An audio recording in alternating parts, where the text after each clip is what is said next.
Hello, everyone. Welcome back to another exciting episode on the show. I'm always happy to have you guys here, and I've missed you guys a lot, my audience.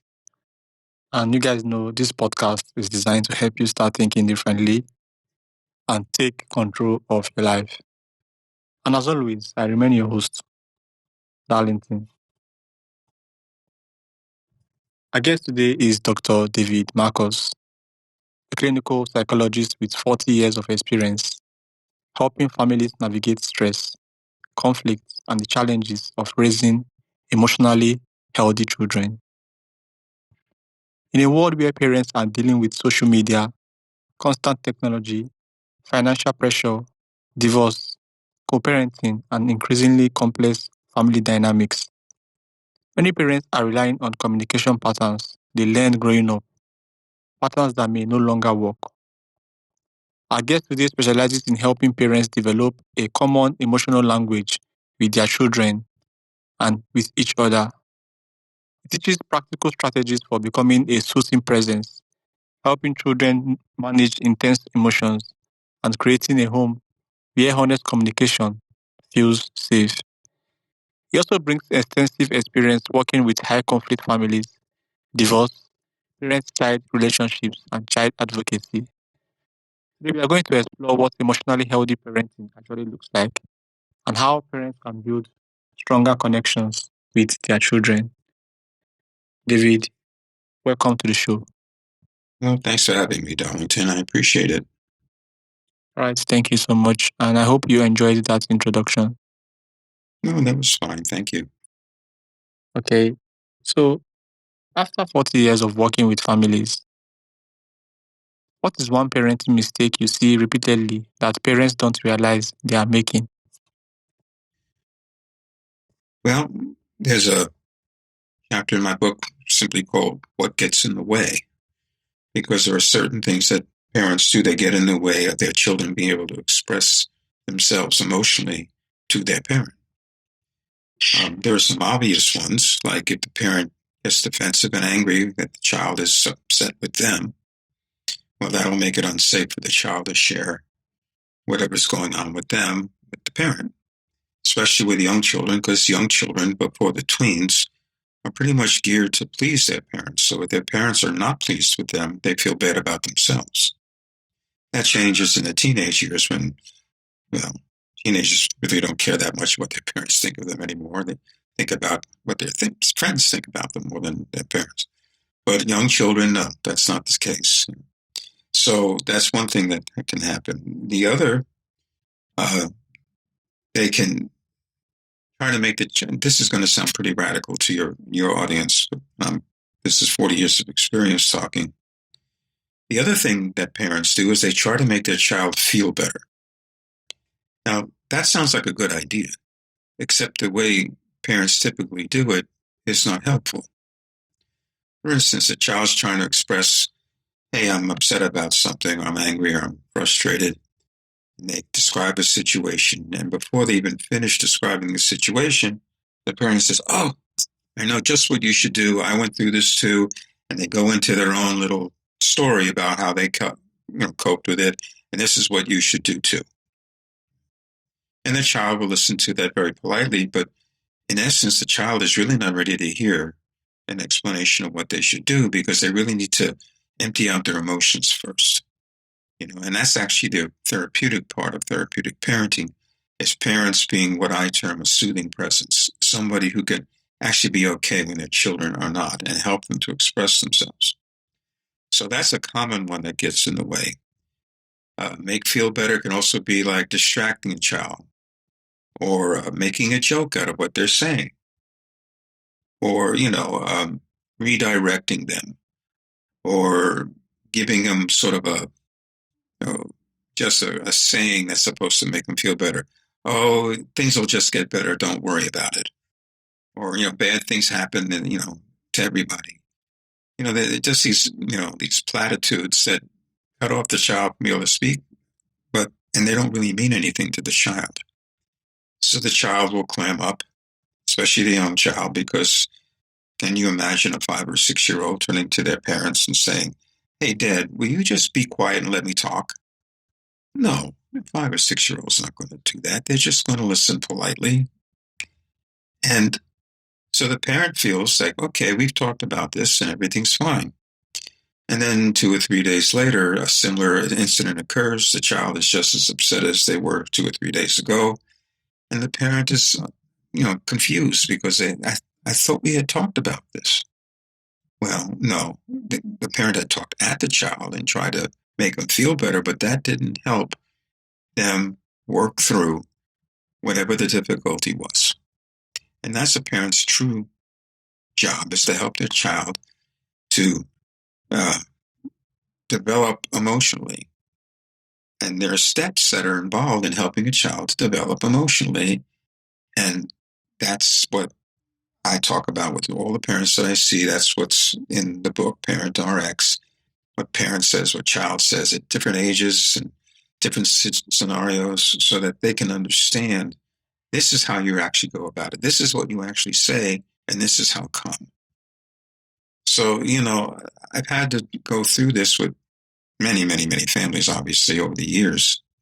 Uh, what I say to them is that we're going to go on a mutual exploration of what's really going on, which means I'm going to talk to your children and get their perceptions of things as well as yours. And then I'm going to tweak your parenting skills to just add a few things that might be helpful to communicating with your children.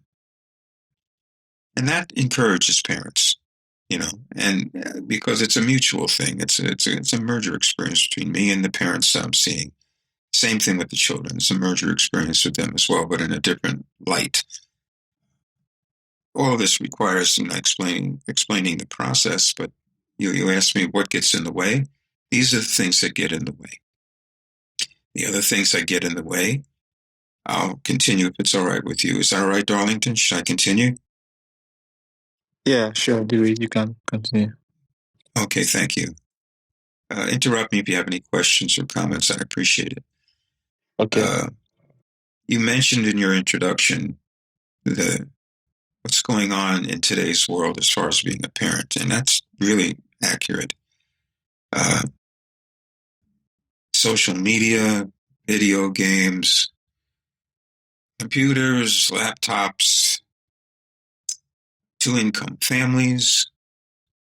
There's so much interference with daily life, daily family life, that gets in the way. It used to be, before computers and social media, that there'd typically be one parent at home. Most of it was better than 90% in the 60s, I believe, were one-income families. And so there was a parent around. Kids could play outside and could duck into somebody's house. So they were getting a lot of socialization, being with their friends. There was time to sit down and have a family meal. Dad would come home from the office, or mom would come home from the office, and they could leave the work at the office. Well, now with two-income families and computers and laptops and all the social media, you don't have that space for the family anymore. You've got a deadline tomorrow. You got to work on it during the evening. Financial stress, parents not agreeing on how to parent the children, job insecurity,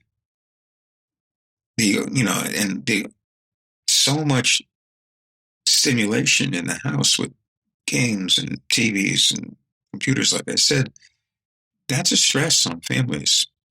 And the biggest victim of that is parents having the wherewithal to be really present with their children in such a way. I call it a soothing presence, somebody who's okay when you're not. If parents are totally stressed out because of what's going on for them, they can't do that. And they don't have what I call predictable time with their children. They're too busy. So all they can do is react to whatever the child does rather than respond in a therapeutic, parental way. These are all the stresses that are going on.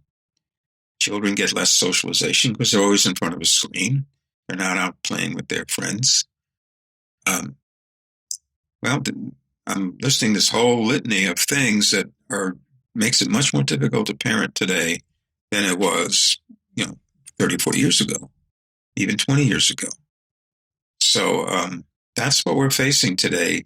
As a family therapist, I often have to talk to parents about their lifestyle. How can you calm things down so that you can take care of yourself, your partner, and your children? How can you really be present? How can you have predictable time with your children? Because they need predictable time. They need to know when you're going to be there present for them and how you're going to react to them and respond rather than react. And these are the things that are so important that I talk to parents about. Okay. So, David, in your own view, what should modern parenting look like in your own view? What is the ultimate, should be the status quo for modern parenting? What's the ultimate, the best case scenario? Is that what you're asking me? Yes. Okay, thank you. Thank you. Well, to tell you the truth, where it begins, and I tell parents this, is one of the biggest gifts you can give to your children is to be okay yourself. Because I talk about a term called a soothing presence. Notice I'm not saying a soothing person. A soothing person, well, I'll start with that. Is somebody who is okay when you're not okay. If we think about people that we turn to as adults who can help us and hear us out, it's invariably, a friend or family member who's okay when we're not. And they'll listen. They learn to mirror back what they're hearing so that the person who's really upset hears what they're saying. They're processing it for themselves in the situation. They don't interfere with that. And they're okay with it. With children, they kind of borrow that okayness. They, get it out from inside where it's intense to out in, between them and the soothing presence. And they feel better. And now they can start thinking about the situation and maybe with the parents' help, come up with some sort of resolution to it. That's the process. Now, there's a lot of steps to that process that we could talk about, but that's the process. But you can't do it. I use the term of soothing presence rather than a soothing person, because if you're all chaotic yourself and you've got 17 things on your mind, all you're going to be able to do is react to whatever the children do and not really sit down and respond to them. So that's why I talk to parents about you might have to change lifestyle, you might have to cool things out, you need to take care of yourself, you need to have some time with your partner, just so that your home life is calmer and you can be calmer with your children. With all those things that impinge upon it, the things that I just mentioned, that's really a hard thing to do. And so I never see children without seeing their parents for this reason. I realized a long time ago, Darlington, that when I'm dealing with a family, I am not the agent of change. No, the parent is. I'm once a week, once every couple of weeks, for an hour. That's not going to make the difference. What's going to make the difference is my being able to have an impact on the family situation, both from the children's side and the parents' side, and help parents learn the skills based on what the children need from them, different ages, etc., and help them to do that and to calm things down enough so that they can.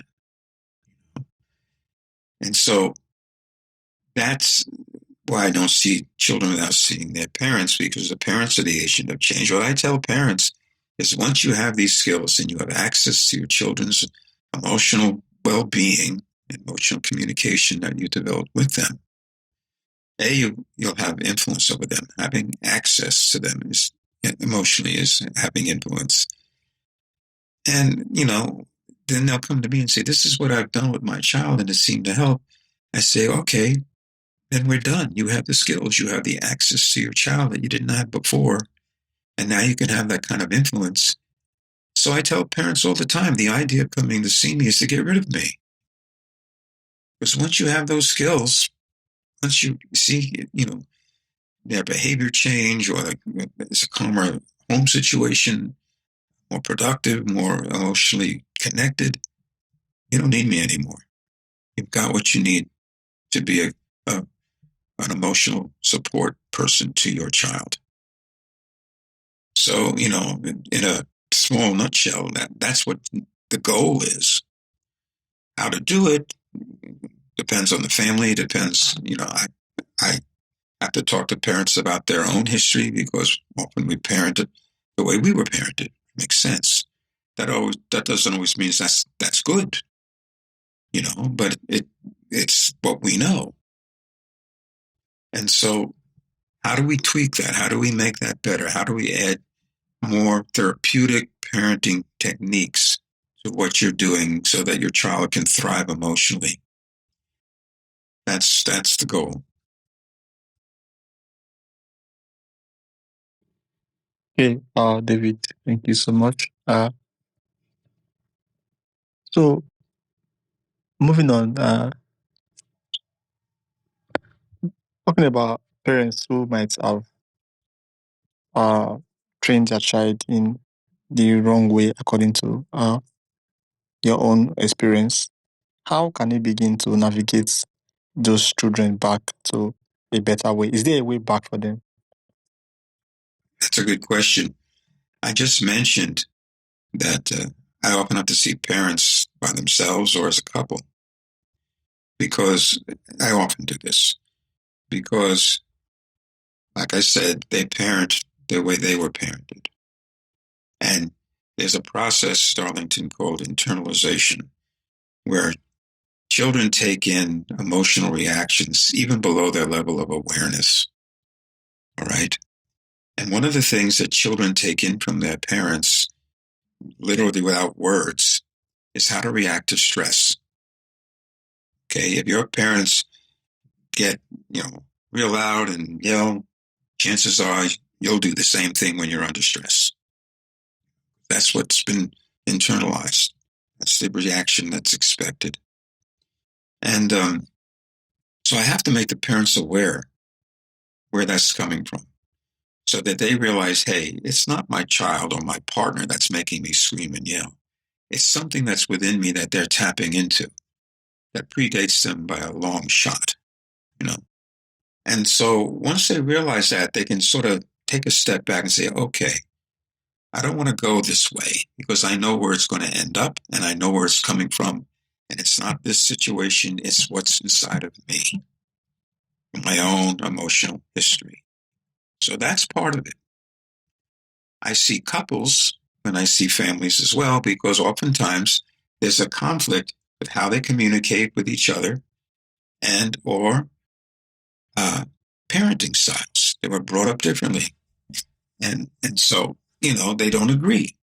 One parent can be very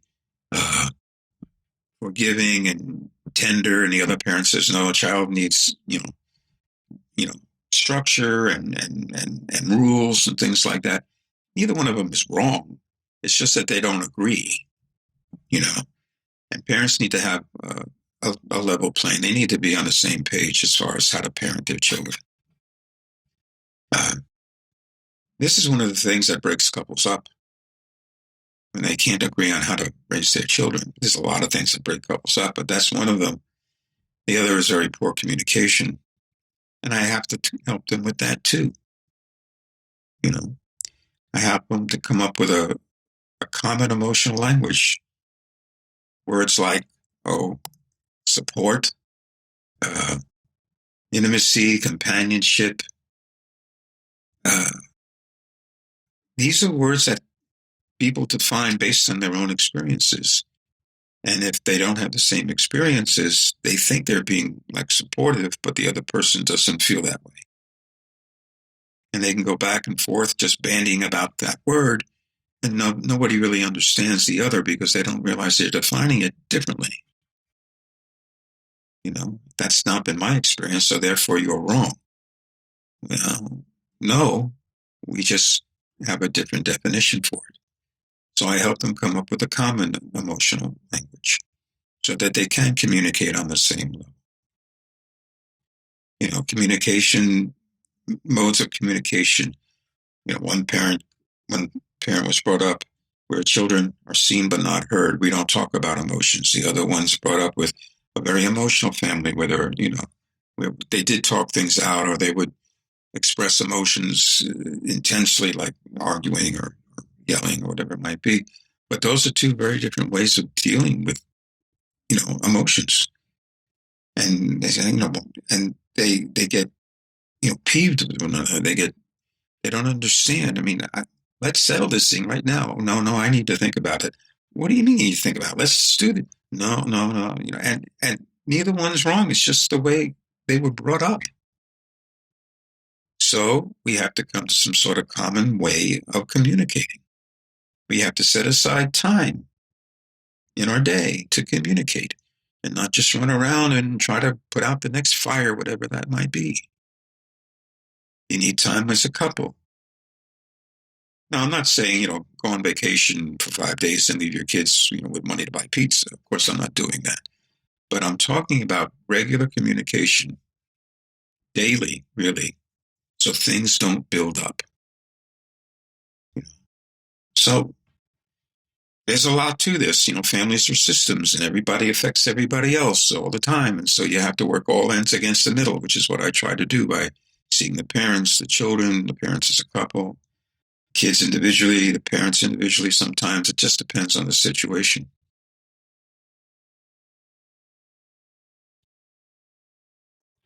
Okay, so David, if you could leave every parent,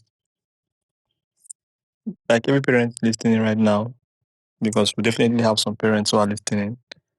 If you could give every parent one emotional communication tool to start using tonight, what would it be? Okay. Well, your child, well, it really depends on the age of the child. All right. It really does.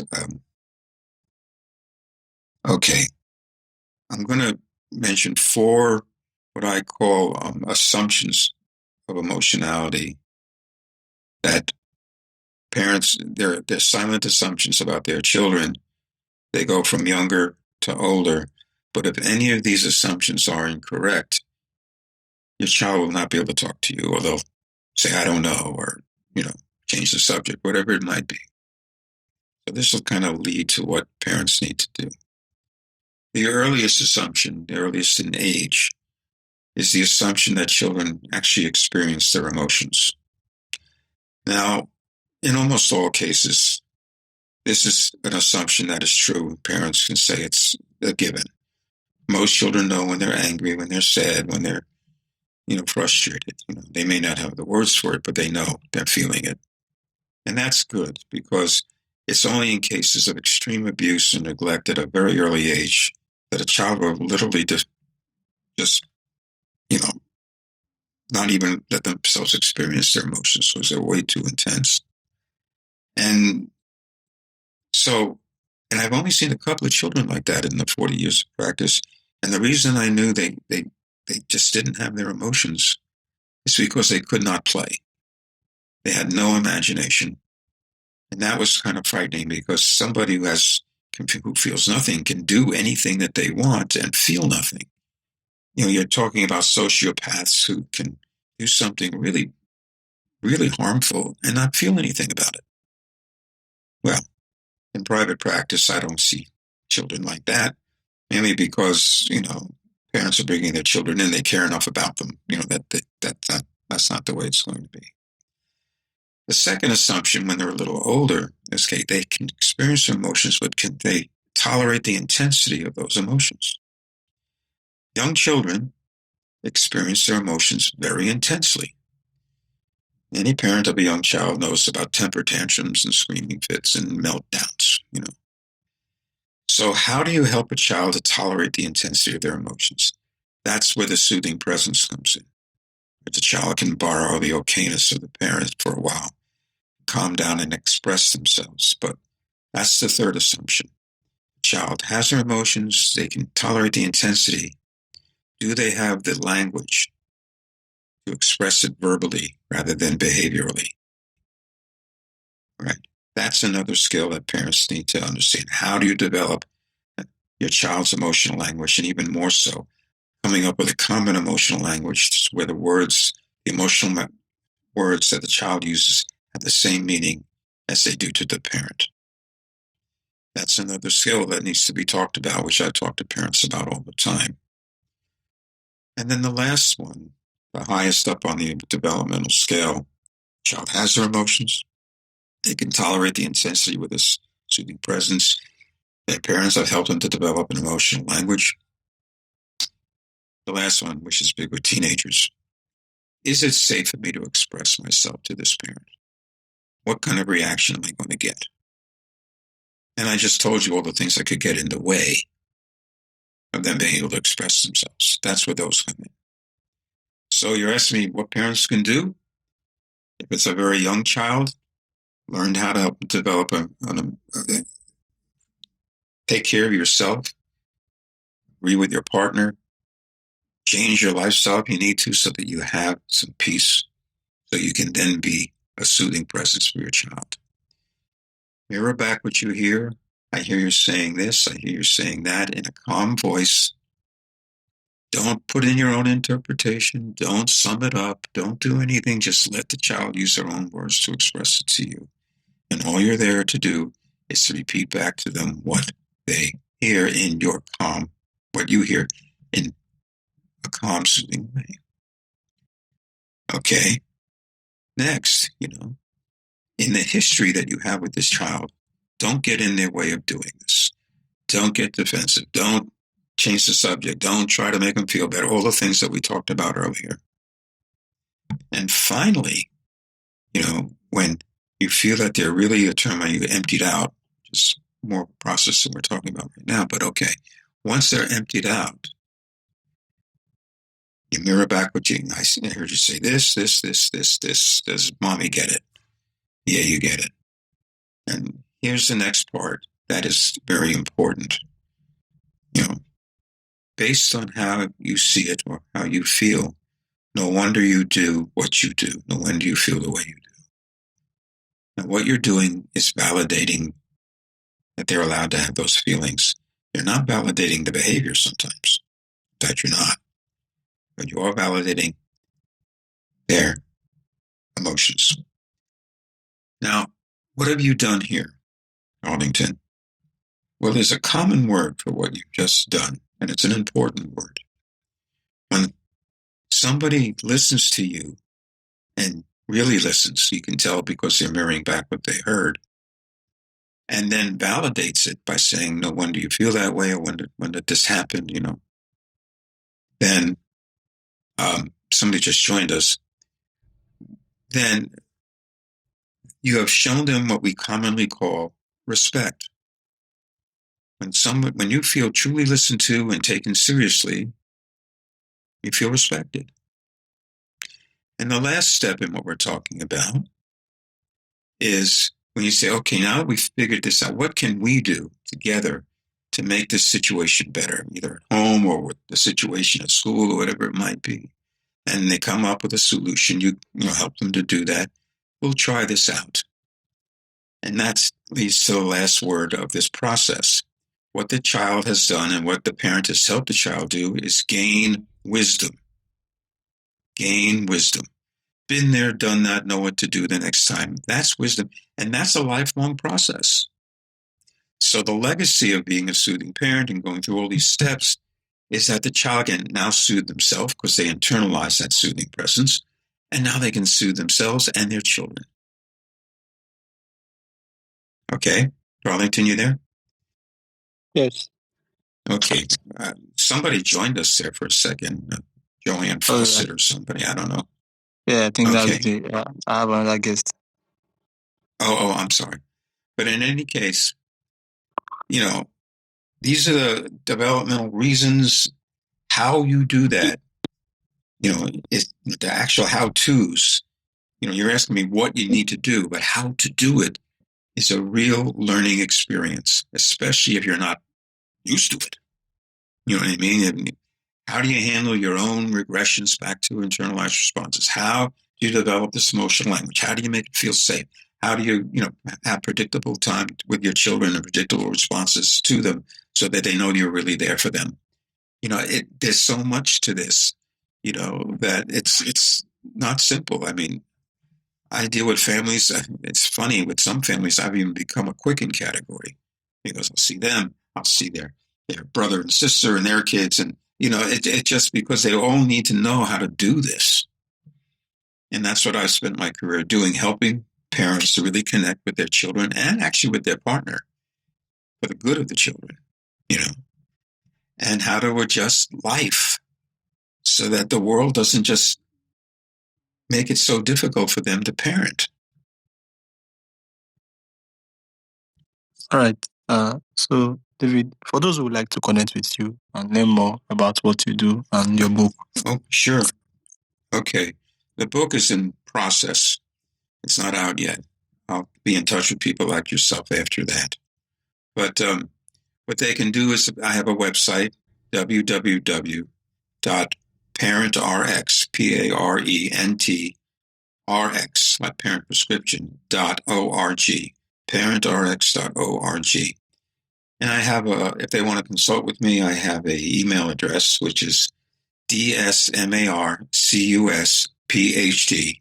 That's DSMARCUSPHD @parentrx.org. And they're welcome to give me a buzz, and we can talk about their own situations. And when the book comes out, I will pass that around and talk to people like yourself again, and we can go through that as well, because that's much more specific than what we're talking about today. Okay, Michael, thank you David, thank you so much. It's really been a pleasure having you on the show. And make sure you reach out to me when the book. Okay, I will, and I'll write you a review. Please write me a review too, Darlington. I'd appreciate that on Podmatch, because that'll go on the website too. And give me a buzz if there's anybody who needs to get in touch with me, whatever it might be. All right? All right. So thank you so much. And to my audience, thank you all. I will see you guys on the next episode. And make sure you share this episode with someone out there who is a parent or who wants to be a parent. We are going to be a parent if you're not a parent yet, to help them better understand their child. Thank you so much, and have a wonderful day. Thank you. Thanks for having me. Bye.